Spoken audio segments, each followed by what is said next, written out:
Well, last Sunday we did a weather check and there was a blizzard going on. You could hear the howling high winds and see the blowing snow. Today, not so much wind, but also not so much temperature either. It was 11 below when I woke up this morning, and right now it is 0. There are no degrees out here as we look. And so today seems like another good day, since it is a Sunday, to do a movie roulette. I've been enjoying those because it gets me out to go see a movie for a while, and it's kind of fun to give little reviews. So that is what's on the agenda today. This is such a beautiful tree to photograph during the winter. I love seeing the snow on the branches, but that's not what this is about. Look at this apartment. It is slowly getting swallowed up by the snow. Look at that snowdrift. It goes halfway up their stained glass windows right there and almost up to that bedroom window. Holy cow. This really is a lot of snow, even for Minnesota. Well, hello there, and welcome to another beautiful day for an adventure here on Tommy Travels the Second. It's a little chilly, but very beautiful, and today is all about movie roulette. That's right, we've done that the last couple weeks, and so we're going to try it again. And today's movie is called Greta, Greta, and I have no clue at all what this one's going to be about. There's no hint in the title or anything. And so this is going to either turn out really good or really bad, but we will find out. And if you are brand new to this channel, go ahead and hit subscribe so you don't miss out on a thing. This should be fun, guys, so come on with me. Let's go see what there is to see.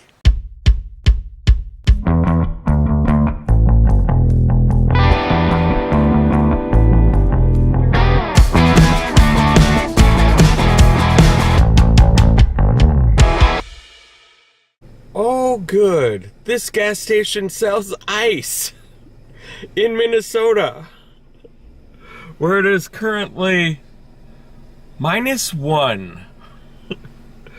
Good thing they've got it in those freezers to keep it nice and cold. Make sure it doesn't melt or anything. Well, the parking lot is quite a bit busier today than it was during the blizzard of last week, but here we are once again at my movie theater. Gonna go inside and get tickets. I'm not sure how popular this movie is, but should be quite interesting to find out if this is any good or really bad. Oh my goodness, June 14th, there's gonna be a Shaft movie starring Samuel L. Jackson. It just doesn't get much cooler than that.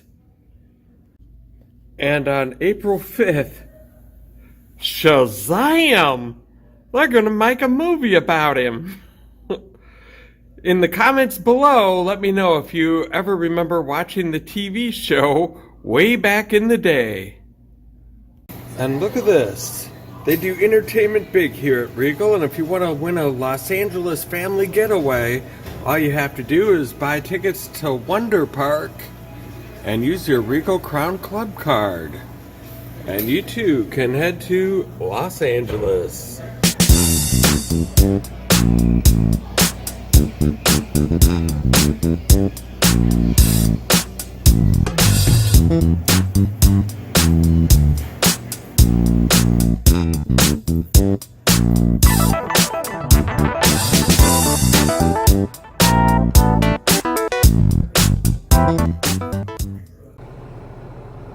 Well, okay.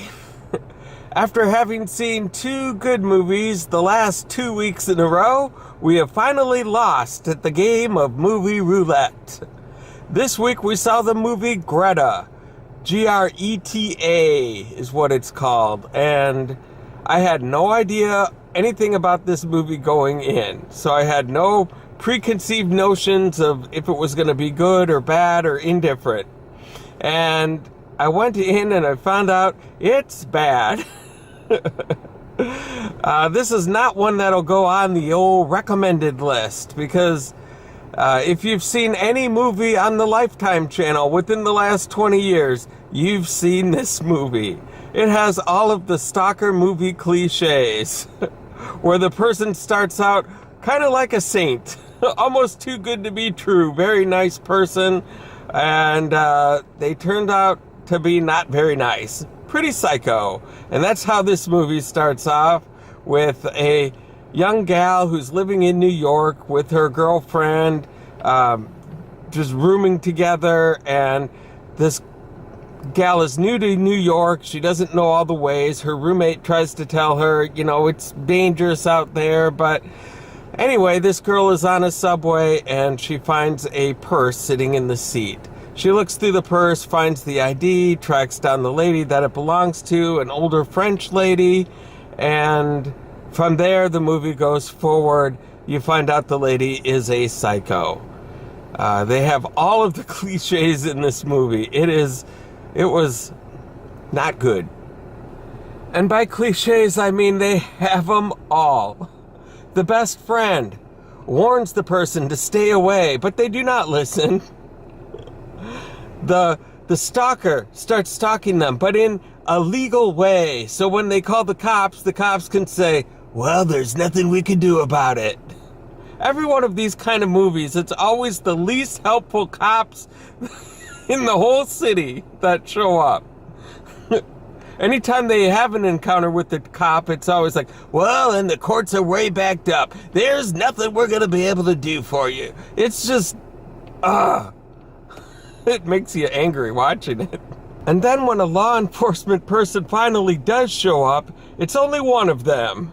And before they even walk in the house, they're going to be dead in about 5 minutes.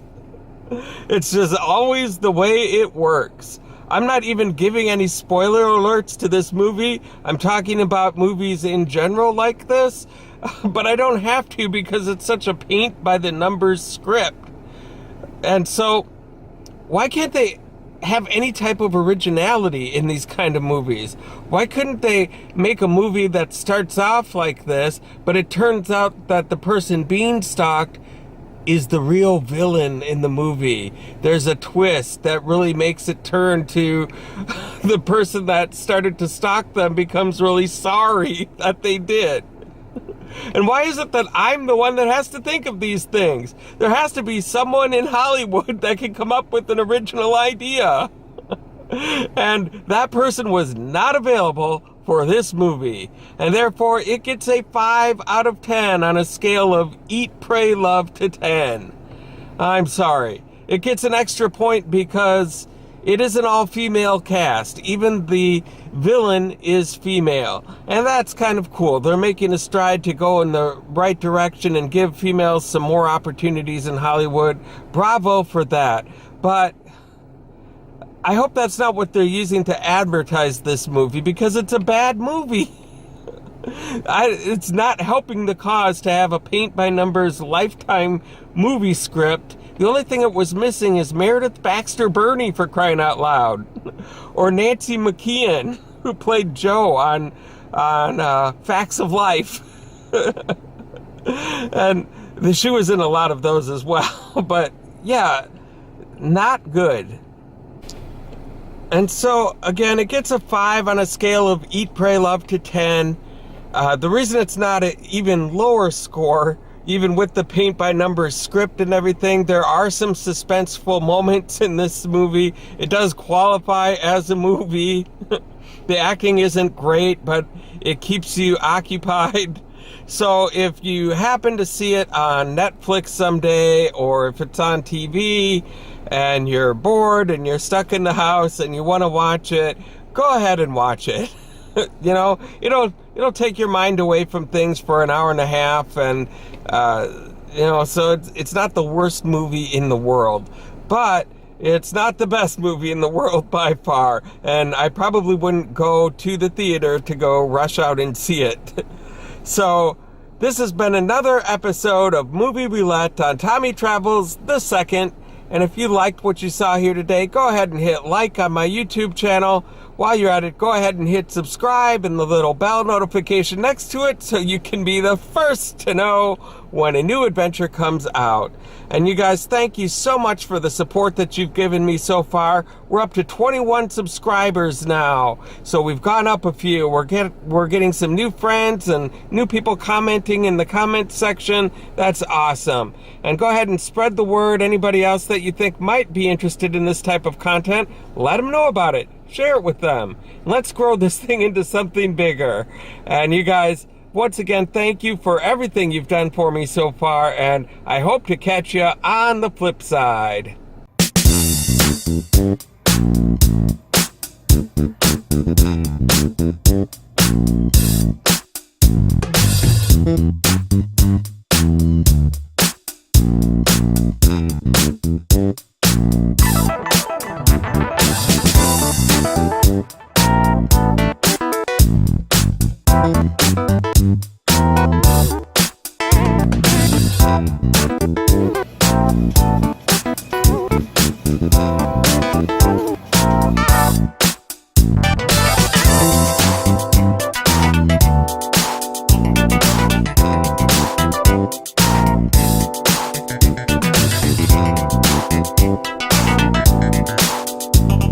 Because there was some suspenseful suspense.